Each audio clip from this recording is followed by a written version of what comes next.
कहानी सम्राट मुंशी प्रेमचंद जी की रोचक कहानियों की श्रृंखला में आपका स्वागत है। लीजिए आज सुनते हैं प्रेमचंद जी की सुप्रसिद्ध कहानी दूध का दाम। तो लीजिए प्रारंभ करते हैं कहानी।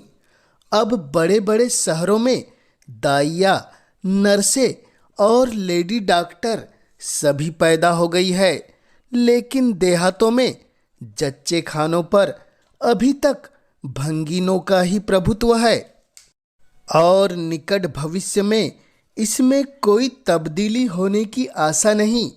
बाबू महेशनाथ अपने गांव के जमींदार थे, शिक्षित थे और जच्चे खानों में सुधार की आवश्यकता को मानते थे, लेकिन इसमें जो बाधाएं थी उन पर कैसे विजय पाते। कोई नर्स देहात में जाने पर राजी न हुई और बहुत कहने सुनने से राजी भी हुई तो इतनी लंबी चौड़ी फीस मांगी कि बाबू साहब को सिर झुकाकर चले आने के सिवा और कुछ न सूझा। लेडी डॉक्टर के पास जाने की उन्हें हिम्मत न पड़ी। उसकी फीस पूरी करने के लिए तो शायद बाबू साहब को अपनी आधी जायदाद बेचनी पड़ती। इसलिए जब 3 कन्याओं के बाद वह चौथा लड़का पैदा हुआ तो फिर वह गूदड़ था और वही गूदड़ की बहू। बच्चे अक्सर रात को ही पैदा होते हैं। एक दिन आधी रात को चपरासी ने गूदड़ के द्वार पर ऐसी हाक लगाई कि पास पड़ोस में भी जाग पड़ गई। लड़की न थी कि मरी आवाज से पुकारता। गूदड़ के घर में इस शुभ अवसर के लिए महीनों से तैयारियां हो रही थी। भय था तो यही कि फिर बेटी न हो जाए, नहीं तो वही बंधा हुआ 1 रुपया और 1 साड़ी मिलकर रह जाएगी। इस विषय में स्त्री पुरुष में कितनी ही बार झगड़ा हो चुका था, शर्त लग चुकी थी। स्त्री कहती थी, अगर अब की बेटा न हो तो मुंह न दिखाऊं। हाँ, मुंह न दिखाऊं, सारे लक्षण बेटे के हैं। और गूदड़ कहता था, देख लेना बेटी होगी और बीच खेत बेटी होगी। बेटा निकले तो मूछे मुंडालू। हाँ, मूछे मुंडालू। शायद गूदड़ समझता था कि इस तरह अपनी स्त्री में पुत्र कामना को बलवान करके वह बेटे की अवाई के लिए रास्ता साफ कर रहा है। भूंगी बोली, अब मूछ मुंडा लिए दाढ़ी जार। कहती थी बेटा होगा, सुनता ही न था, अपनी ही रट लगाए जाता था। मैं आज तेरी मूछें मुंडूंगी, खूंटी तक तो रखूंगी ही नहीं। गूदड़ ने कहा, अच्छा मूंड लेना, भली मानस, मूछें क्या फिर निकलती नहीं। तीसरे दिन देख लेना, फिर ज्यों की त्यों हैं, मगर जो कुछ मिलेगा उसमें आधा रख लूँगा, कह देता हूँ। भूंगी ने अंगूठा दिखाया और अपने 3 महीने के बालक को गूदड़ के सुपुर्द कर सिपाही के साथ चल खड़ी हुई। गूदड़ ने पुकारा, अरे सुन तो, कहाँ भागी जाती है? मुझे भी बधाई बजाने जाना पड़ेगा, इसे कौन संभालेगा? भूंगी ने दूर ही से कहा, इसे वहीं धरती पर सुला देना, मैं आके दूध पिला जाऊंगी। महेशनाथ के यहाँ अब भी भूंगी की खूब खातिरदारियां होने लगी। सवेरे हरीरा मिलता, दोपहर को पूरिया और हलवा, तीसरे पहर को फिर और रात को फिर, और गूदड़ को भी भरपूर परोसा मिलता था। भूंगी अपने बच्चे को दिन रात में 1-2 बार से ज़्यादा दूध न पिला सकती थी। उसके लिए ऊपर के दूध का प्रबंध था। भूंगी का दूध बाबू साहब का भाग्यवान बालक पीता था और यह सिलसिला 12वें दिन भी न बंद हुआ। मालकिन मोटी ताजी देवी थी, पर अब की कुछ ऐसा संयोग कि उन्हें दूध हुआ ही नहीं। तीनों लड़कियों की बार इतने इफरात से दूध होता था कि लड़कियों को बदहजमी हो जाती थी। अब की एक बूंद नहीं, भूंगी दाई भी थी और दूध पिलाई भी। मालकिन कहती, भूंगी हमारे बच्चों को पाल दे, फिर जब तक तू जिए बैठी खाती रहना। 5 बीघे माफी दिलवा दूंगी, नाती पोते तक चैन करेंगे।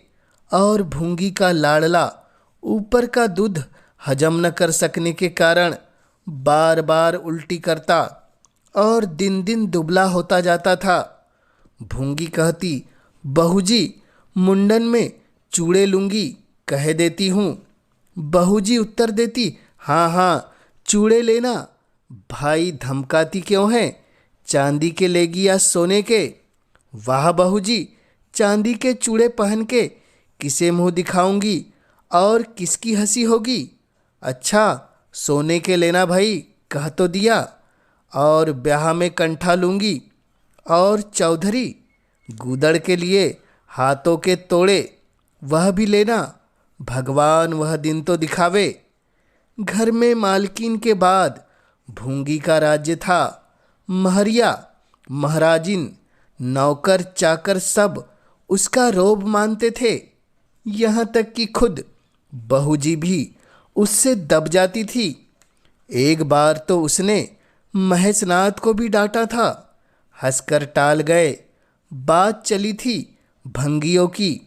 महेशनाथ ने कहा था, दुनिया में और चाहे जो कुछ हो जाए, भंगी भंगी ही रहेंगे, उन्हें आदमी बनाना कठिन है। इस पर भूंगी ने कहा था, मालिक भंगी तो बड़ों बड़ों को आदमी बनाते हैं, उन्हें कोई क्या आदमी बनाए।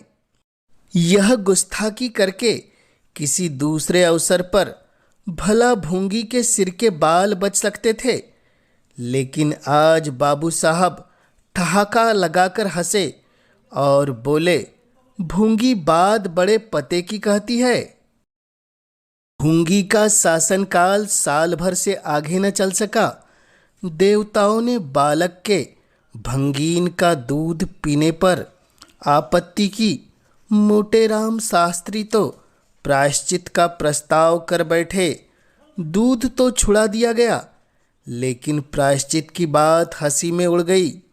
महेशनाथ ने फटकार कर कहा, प्रायश्चित की खूब कही। शास्त्री जी कल तक उसी भंगीन का खून पीकर पला, अब उसमें छूत घुस गई। वाह रे आपका धर्म। शास्त्री जी सीखा फटकार कर बोले, यह सत्य है, वह कल तक भंगीन का रक्त पीकर पला, मांस खाकर पला, यह भी सत्य है। लेकिन कल की बात कल थी, आज की बात आज। जगन्नाथपुरी में छूत अछूत सब एक पंगत में खाते हैं, पर यहाँ तो नहीं खा सकते। बीमारी में तो हम भी कपड़े पहने खा लेते हैं, खिचड़ी तक खा लेते हैं बाबूजी, लेकिन अच्छे हो जाने पर तो नेम का पालन करना ही पड़ता है। आप धर्म की बात न्यारी है, तो इसका यह अर्थ है कि धर्म बदलता रहता है, कभी कुछ कभी कुछ। और क्या, राजा का धर्म अलग, प्रजा का धर्म अलग, अमीर का धर्म अलग, गरीब का धर्म अलग। राजे महाराजे जो चाहे खाए, जिसके साथ चाहे खाए, जिसके साथ चाहे शादी ब्याह करे, उनके लिए कोई बंधन नहीं। समर्थ पुरुष है, बंधन तो मध्यम वालों के लिए है। प्रायश्चित तो न हुआ, लेकिन भूंगी को गद्दी से उतरना पड़ा। हाँ, दान दक्षिणा इतनी मिली कि वह अकेले ले जा न सकी, और सोने के चूड़े भी मिले। एक की जगह 2 नई सुंदर साड़ियाँ, मामूली नैन सुख की नहीं, जैसी लड़कियों को बार मिली थी। इसी साल प्लेग ने जोर बांधा और गूदड़ पहले ही चपेट में आ गया। भूंगी अकेली रह गई, पर गृहस्थी ज्यों की त्यों चलती रही। लोग ताक लगाए बैठे थे कि भूंगी अब गई। फला भंसी बातचीत हुई। फला चौधरी आए, लेकिन भूंगी न आई, आई न कहीं गई। यहाँ तक कि 5 साल बीत गए और उसका बालक मंगल दुर्बल और सदा रोगी रहने पर भी दौड़ने लगा। सुरेश के सामने पिट्टी सा लगता था। एक दिन भूंगी महेशनाथ के घर पर परनाला साफ कर रही थी। महीनों से गलीज जमा हो रहा था। आंगन में पानी भरा रहने लगा था। परनाले में एक लंबा मोटा बांस डालकर जोर से हिला रही थी। पूरा दाहिना हाथ परनाले के अंदर था कि एकाएक उसने चिल्लाकर हाथ बाहर निकाल लिया और उसी वक्त एक काला सांप परनाले से निकलकर भागा। लोगों ने दौड़कर उसे मार तो डाला, लेकिन भूंगी को न बचा सके। समझे पानी का सांप है, विषैला नहीं होगा, इसलिए पहले कुछ गफलत की गई। जब विष देह में फैल गया और लहरें आने लगी, तब पता चला कि वह पानी का सांप नहीं, गेहुवन था। मंगल अब अनाथ था। दिन भर महेश बाबू के द्वार पर मंडराया करता। घर में जूठन इतना बचता था कि ऐसे ऐसे 10-5 बालक पल सकते थे। खाने की कोई कमी न थी। हाँ, उसे तब बुरा जरूर लगता था जब उसे मिट्टी के कटोरे में ऊपर से खाना दिया जाता था। सब लोग अच्छे अच्छे बर्तनों में खाते हैं, उसके लिए मिट्टी के कटोरे। यो उसे इस भेदभाव का बिल्कुल ज्ञान न होता था। लेकिन गांव के लड़के चिढ़ा चिढ़ा कर उसका अपमान करते रहते थे। कोई उसे अपने साथ खेलाता भी न था। यहाँ तक कि जिस टाट पर वह सोता था वह भी अछूत था। मकान के सामने एक नीम का पेड़ था। इसी के नीचे मंगल का डेरा था। एक फटा सा टाट का टुकड़ा, 2 मिट्टी के कटोरे और एक धोती जो सुरेश बाबू की उतरन थी। जाड़ा, गर्मी, बरसात, हर मौसम में वह जगह एक सी आरामदेह थी। और भाग्य का बली मंगल झुलसती हुई लू, गलते हुए जाड़े और मूसलाधार वर्षा में भी जिंदा और पहले से कहीं स्वस्थ था। बस उसका कोई सपना था तो गांव का एक कुत्ता जो अपने सहवासियों के जुल्म से दुखी होकर मंगल की शरण में पड़ा था। दोनों एक ही खाना खाते, एक ही टाट पर सोते। तबीयत भी दोनों की एक सी थी और दोनों एक दूसरे के स्वभाव को जान गए थे। कभी आपस में झगड़ा न होता। गांव के धर्मात्मा लोग बाबू साहब की इस उदारता पर आश्चर्य करते।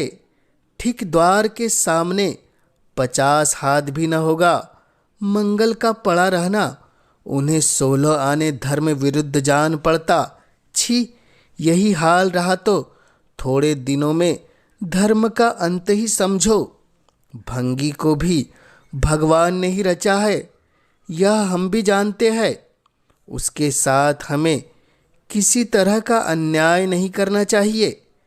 यह किसे नहीं मालूम, भगवान को तो नाम ही पतित पावन है, लेकिन समाज की मर्यादा भी तो कोई वस्तु है। उस द्वार पर जाते हुए संकोच होता है। गांव के मालिक है, जाना तो पड़ता ही है, लेकिन बस यही समझ लो कि घृणा होती है। मंगल और टामी में गहरी बनती थी।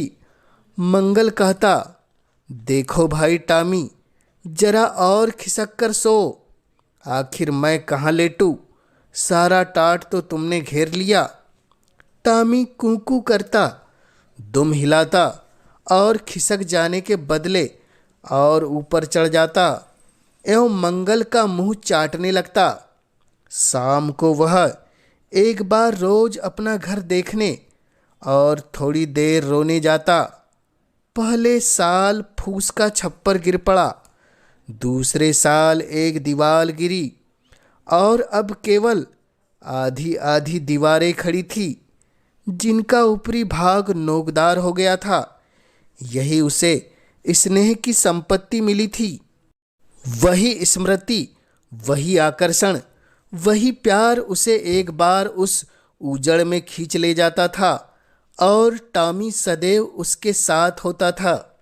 मंगल नोकदार दीवार पर बैठ जाता और जीवन के बीते और आने वाले स्वप्न देखने लगता और टॉमी बार बार उछलकर उसकी गोद में बैठने का असफल प्रयास करता। एक दिन कई लड़के खेल रहे थे। मंगल भी पहुंचकर दूर खड़ा हो गया। या तो सुरेश को उस पर दया आई या खेलने वालों की जोड़ी पूरी न पड़ती थी। कह नहीं सकते। जो कुछ भी हो, तजवीज़ की आज मंगल को भी खेल में शरीक कर लिया जाए। यहाँ कौन देखने आता है? क्यों रे मंगल, खेलेगा? मंगल बोला, ना भैया, कहीं मालिक देख ले तो मेरी चमड़ी उधेड़ दी जाए। तुम्हें क्या, तुम तो अलग हो जाओगे। सुरेश ने कहा, तो यहाँ कौन आता है देखने बे? चल हम लोग सवार सवार खेलेंगे। तू घोड़ा बनेगा, हम लोग तेरे ऊपर सवारी करके दौड़ाएंगे। मंगल ने शंका की, मैं बराबर घोड़ा ही रहूँगा कि सवारी भी करूँगा? यह बता दे। यह प्रश्न टेढ़ा था। किसी ने इस पर विचार न किया था। सुरेश ने एक क्षण विचार करके कहा, तुझे कौन अपनी पीठ पर बिठाएगा? सोच, आखिर तू भंगी है ना। मंगल भी कड़ा हो गया। बोला, मैं कब कहता हूँ कि मैं भंगी नहीं हूँ, लेकिन तुम्हें मेरी ही माँ ने अपना दूध पिलाकर पाला है। जब तक मुझे भी सवारी करने को न मिलेगी, मैं घोड़ा नहीं बनूंगा। तुम लोग तो बड़े चगड़ हो। आप तो मज़े से सवारी करोगे और मैं घोड़ा ही बना रहूं। सुरेश ने डांट कर कहा, तुझे घोड़ा बनना ही पड़ेगा। और मंगल को पकड़ने दौड़ा।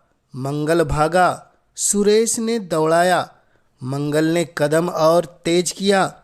सुरेश ने भी जोर लगाया, मगर वह बहुत खा खाकर थुल-थुल हो गया था। दौड़ने में उसकी सांस फूलने लगी थी। आखिर उसने रुककर कहा, आकर घोड़ा बनो मंगल, नहीं तो कभी पा जाऊंगा तो बुरी तरह पीटूंगा। तुम्हें भी घोड़ा बनना पड़ेगा। अच्छा, हम भी बन जाएंगे। तुम पीछे से निकल जाओगे। पहले तुम घोड़ा बन जाओ, मैं सवारी कर लूँ, फिर मैं बनूंगा। सुरेश ने सचमुच चकमा देना चाहा था।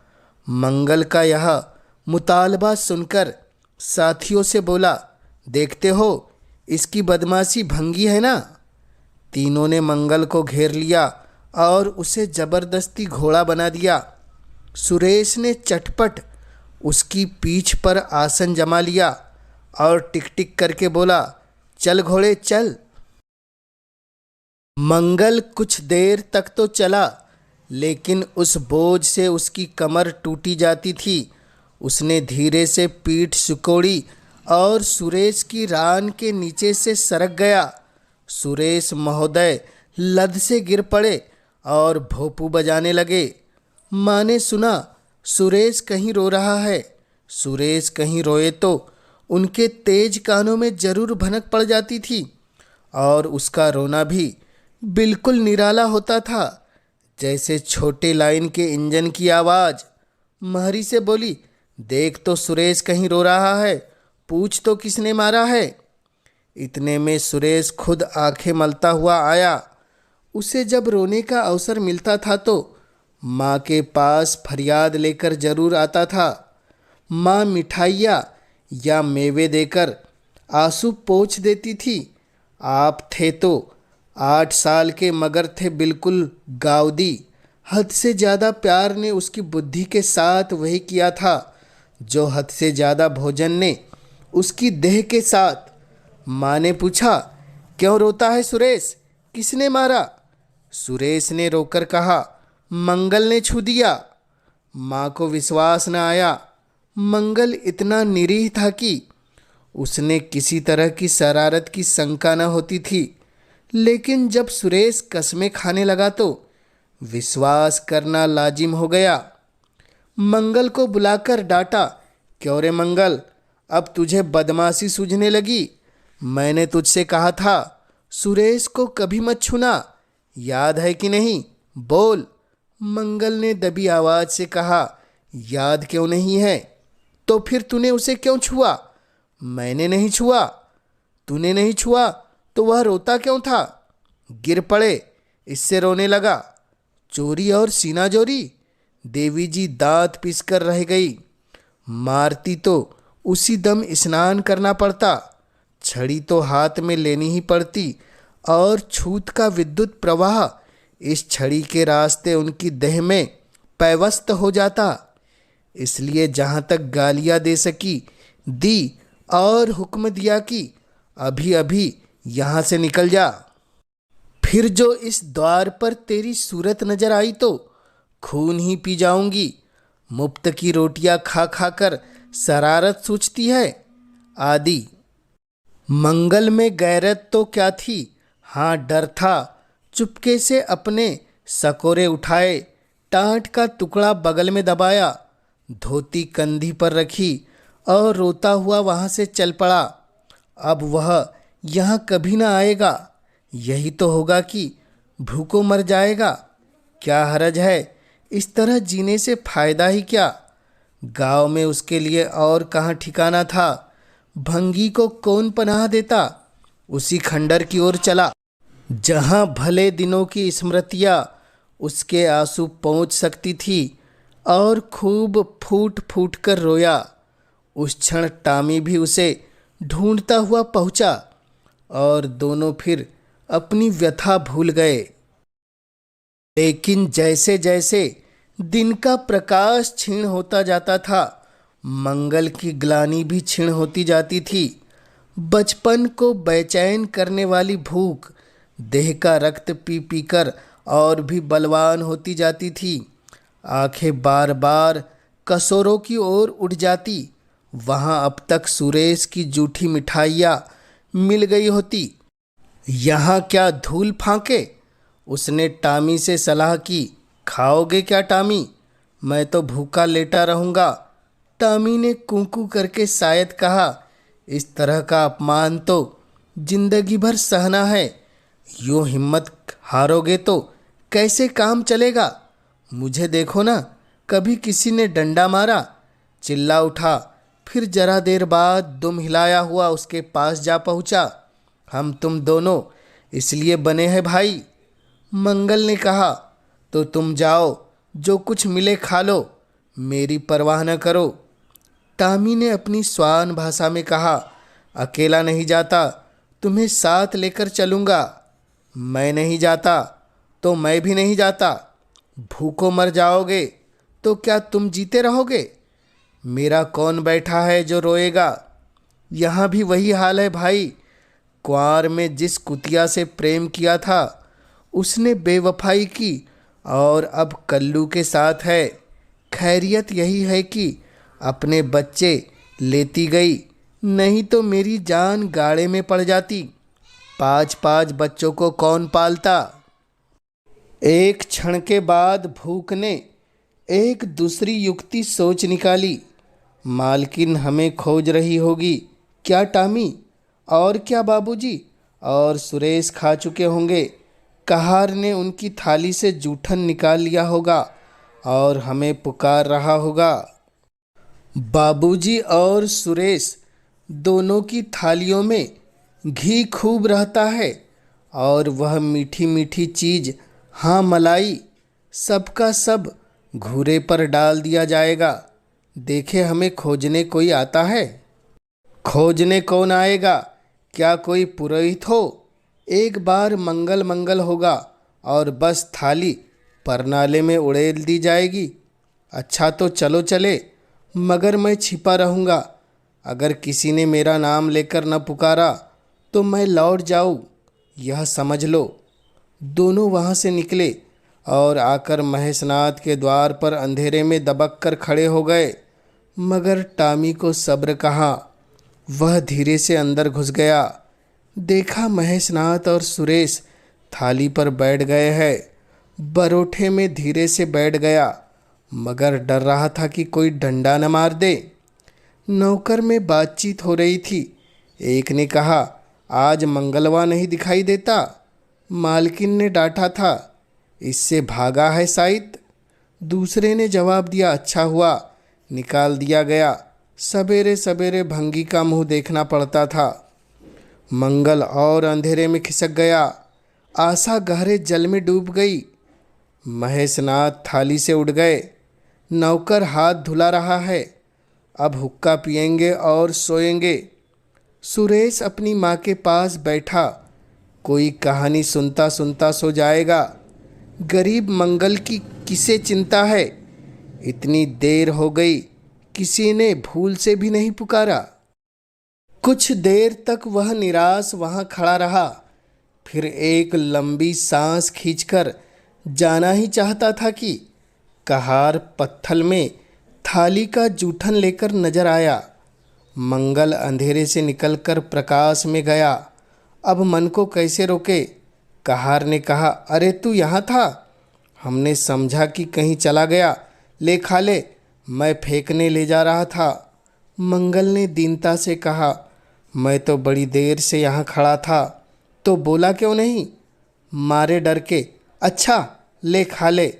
उसने पत्तल को ऊपर उठाकर मंगल के फैले हुए हाथों में डाल दिया। मंगल ने उसकी ओर ऐसी आंखों से देखा जिसमें दीन कृतज्ञता भरी हुई थी। टॉमी भी अंदर से निकल आया था। दोनों वहीं नीम के नीचे पत्तल में खाने लगे। मंगल ने एक हाथ से टॉमी का सिर सहलाकर कहा, देखा पेट की आग ऐसी होती है। यह लात की मारी हुई रोटियां भी न मिलती तो क्या करते। टॉमी ने दुम हिला दी। सुरेश को अम्मा ने पाला था। टॉमी ने फिर दुम हिलाई। लोग कहते हैं दूध का दाम कोई नहीं चुका सकता, और मुझे दूध का यह दाम मिल रहा है। टॉमी ने फिर दुम हिलाई। टॉमी ने फिर दुम हिलाई। यह कहानी दूध का दाम आपको कैसी लगी, हमें कमेंट्स के माध्यम से ज़रूर बतलाएं।